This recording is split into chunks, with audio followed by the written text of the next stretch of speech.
అప్పుల బాధలు వెంటాడుతున్నాయా? అయితే 6 JVR వారి జాతిరత్నాలు ధరించండి. నమస్తే, వెల్కమ్ టు మనం టీవీ. నేను మీ ప్రియాంకర. ఈ రోజు మనతో పాటు ప్రముఖ పొలిటికల్ అనలిస్ట్ డివి శ్రీనివాస్ గారు ఉన్నారు. వారితో మాట్లాడదాం. నమస్కారం సార్. నమస్తే అమ్మా. సార్, ఈరోజు స్వతంత్ర దినోత్సవం సందర్భంగా అందరూ కూడా చక్కగా ఈ వేడుకని చేసుకుంటున్నారు. సో ఈ నేపథ్యంలో ఉపాసన కొణిదెల గారు చేసిన కామెంట్స్ ఈరోజు చర్చనీయాంశం. అందరూ కూడా ఆ టాపిక్ వైపు చూసేలా చేస్తున్నాయి. అంటే కోల్కత్తాలో ఏదైతే ట్రైనీ డాక్టర్ పై అత్యాచారం జరిగిందో దీనికి సంబంధించి డిబేట్స్ జరుగుతున్నాయి.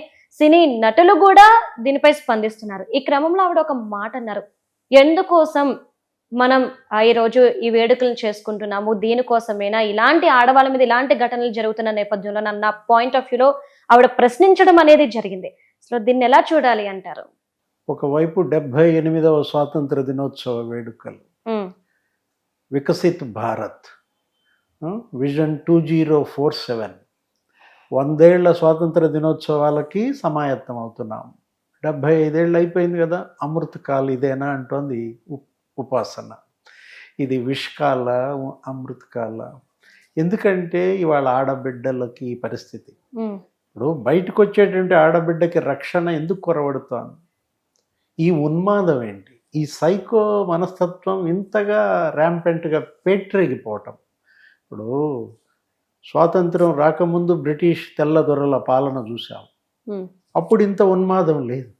అప్పుడు ఈ విధమైనటువంటి ఇంత అత్యాచారాలు, ఇలా హత్యలు, ఆ ఎన్సీఆర్బి రిపోర్ట్ చూస్తే సంవత్సరంలో 31,647 రేపులు, రోజుకి 86 మంది ఆడబిడ్డలు దీనికి బలవుతున్నారు.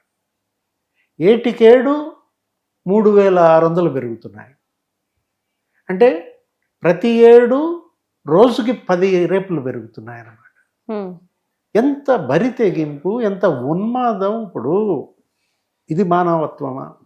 హింస, ఇంత హింసించటమా? ఇప్పుడు ఎందుకంటే ఉపాసన కామెంట్స్ కూడా ఏమున్నాయి దాంట్లో, మెడికల్ సైడు ఇవాళ లేడీస్ ఇస్తున్నటువంటి సేవలు, అటు వైద్యులుగా ఇటు నర్సులుగా, మహిళలు ఇవాళ ఏంటి, ఓపిక ఎక్కువ, పేషెంట్గా చికిత్స అందించాలా, ప్రతి సమయంలో వాళ్ళు చికిత్సకు అందుబాటులో ఉండాలి, రౌండ్ ద క్లాక్ పనిచేస్తున్నారు. 24 గంటలు వైద్య సేవలు మనం చూసాం కరోనాలో వాళ్ళు అందించిన సేవలకి అసలు అందరూ కూడా స్టాండింగ్ ఓవేషన్స్ ఇచ్చారు. ప్రపంచంలో కరోనా మహమ్మారి వల్ల ఒక జీవన విధ్వంసం, లక్షలాది మంది చనిపోయిన పరిస్థితుల్లో అసలు ఒక్కసారిగా భయం వచ్చేసింది అందరిలో. అప్పుడు తెగించి మనల్ని వైద్యులు వాళ్ళు బలైనా కూడా వాళ్ళు సాక్రిఫైస్ చేసుకొని వైద్యం అందించి వాళ్ళ వ్యాక్సిన్ కనుక్కునేదాకా ఇవాళ కరోనా వల్ల మనం ఎంత ప్రాణాపాయం. ఇప్పుడు అదే అమెరికాలో నీకు ఆ వైద్యులు, ఆ సేవలు అందించిన వైద్యురాలు ఇంటి ముందు కార్లతో పెరేడ్ జరిపారంట. అప్పట్లో వీడియో వైరల్ అయింది.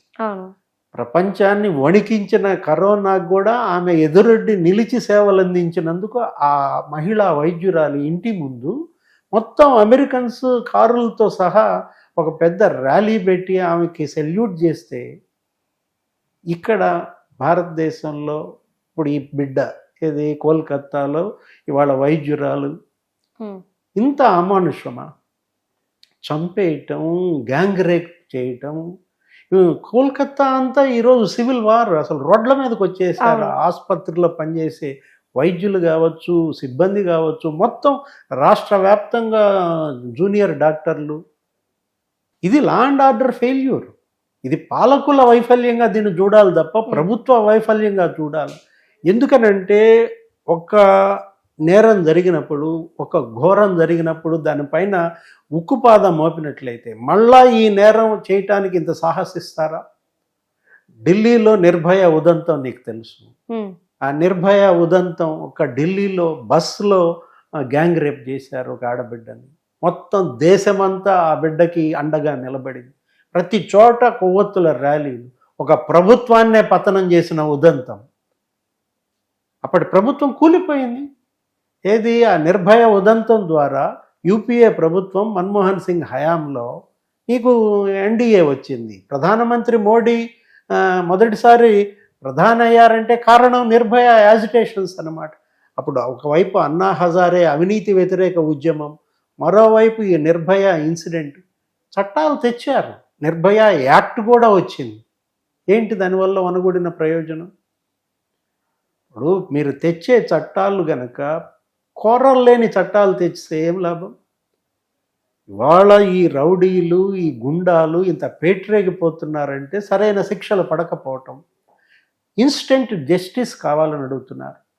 మీరెప్పుడో 25-30 ఏళ్ల తర్వాత శిక్షలు పడితే భారత న్యాయ వ్యవస్థ ప్రొలాంగ్డ్ చేస్తుంటే ఇప్పుడు justice delayed is justice denied అన్నారు. జస్టిస్ డిలే అయితే అది జస్టిస్ కాదనమాట. ఇవాళ మరి ఈరోజు ఈ కోల్కత్తాలో జరిగినటువంటి ఇన్సిడెంట్ అక్కడే కాదు, ఆంధ్రప్రదేశ్లో కావచ్చు, తెలంగాణలో కావచ్చు, ప్రతి రాష్ట్రంలో ఆడబిడ్డలకి రక్షణ కావాలి. అంటే సార్ ఇక్కడ మనం చూసుకుంటే గనక ఇది కోల్కతాలో ఒక మెడికల్ ల్యాబ్లోనే డాక్టర్ మీద జరిగింది.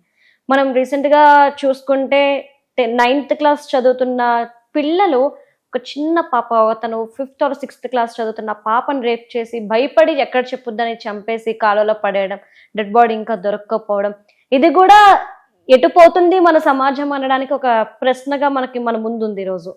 సో ఎట్లా పెడదారి పడుతుంది. ఒకళ్ళని చూసి ఒకళ్ళు పేటరేగిపోతున్నారు. మనం చూసాం, పవన్ కళ్యాణ్ దీనిపైనే ఆందోళన ప్రకటించాడు. అతను ఏమన్నాడు, మొన్న ఎన్నికల ప్రచారంలో కూడా ఆంధ్రప్రదేశ్లో 30,000 మంది మహిళలు అదృశ్యమయ్యారన్నారు. హోంశాఖ ఇంటెలిజెన్స్ దగ్గర ఈ నివేదిక ఉంది. నేను అమిత్ షాతో మాట్లాడిన మాటల్లో ఆయన నాతో పంచుకున్నటువంటి అంశం, 30,000 మంది ఆడపిల్లలు అదృశ్యం అవుతున్నారంటే హ్యూమన్ ట్రాఫికింగ్ ఎంత పెద్ద ఎత్తున జరుగుతుంది. విదేశాలకు వీళ్ళని పంపించటం, ప్రేమ పేరుతో వలేసి వాళ్ళని కిడ్నాప్ చేసుకోవటం, లేకపోతే ఇంకో చోటకు తీసుకెళ్ళి వదులుచుకోవటం, లేదు ఇలా కొంతమందితో కలిసి గ్యాంగ్ రేపులకి పాల్పడటం.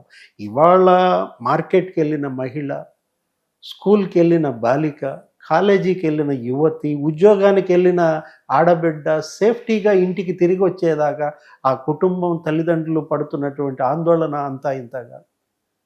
ప్రభుత్వం ఇవాళ భరోసా కల్పించాలి. సార్, అంటే ప్రభుత్వం భరోసా కల్పించాలి నిజంగానే. కానీ ఇప్పుడు సెంట్రల్గా ఈరోజు ఏదైతే జెండా వందన కార్యక్రమాలు జరుగుతున్నాయో దీన్ని బేస్ చేసుకొని ఈ కార్యక్రమంలో పాల్గొన్న ప్రధానమంత్రి కూడా ఒక మాట అన్నారు. అంటే రాబో 5 ఏళ్లలో 75,000 మెడికల్ సీట్లు తెస్తాను అని చెప్పేసి ఆయన ఒక కీలక ప్రకటన అనేది ఈ రోజు చేశారు. ఒక పక్క మేము వర్క్ ప్లేస్లోని, మేము చదువుకునే ప్లేస్లోని మాకు సేఫ్టీ కావాలి అంటూ మహిళలు రోడ్డెక్కి జూనియర్ డాక్టర్స్, సీనియర్ డాక్టర్స్ అందరూ కూడాను ధర్నా చేస్తున్న నేపథ్యంలో ఈ ప్రకటనని మనం ఎలా చూడాలి? అంటే దీన్ని బేస్ చేసుకొని మనకి ఎక్కడ కూడా ఒక్క మాట కూడా మనకి పొలిటికల్గా మనం వినలేదు ఈ రోజు వరకు. ఇప్పుడు గత 3 రోజులుగా దీనిపైన పార్లమెంట్లో కూడా ఇదే జరిగింది. ఏది వైద్యులకి సెక్యూరిటీ. మీరు అన్నట్టు ఇప్పుడు ఈ జూడోలు, ఏది జూనియర్ డాక్టర్లు, ఎంఎస్ చేసేవాళ్ళు, చదువుకునేటువంటి వాళ్ళు, ఇక్కడ హాస్పిటల్లో ప్రాక్టీస్ చేసేవాళ్ళు, వీళ్ళకి రక్షణ. ఎందుకంటే రౌండ్ ద క్లాక్ పనిచేస్తారు, షిఫ్ట్లలో పనిచేస్తారు. ఇప్పుడు అర్ధరాత్రి కూడా ఏదైనా యాక్సిడెంట్ జరిగితే వీళ్ళు అటెండ్ అవ్వాలి, వీళ్ళు సేవలు అందించాలి. డాక్టర్లు కావచ్చు, నర్సులు కావచ్చు, ఇంకా పారామెడికల్ స్టాఫ్ మహిళలు. ఇవాళ వర్క్ ఫోర్స్ 50% మహిళలమ్మా. ఇలాంటి చర్యలు కనుక జరిగితే ఉపాసన ఆందోళన అదే.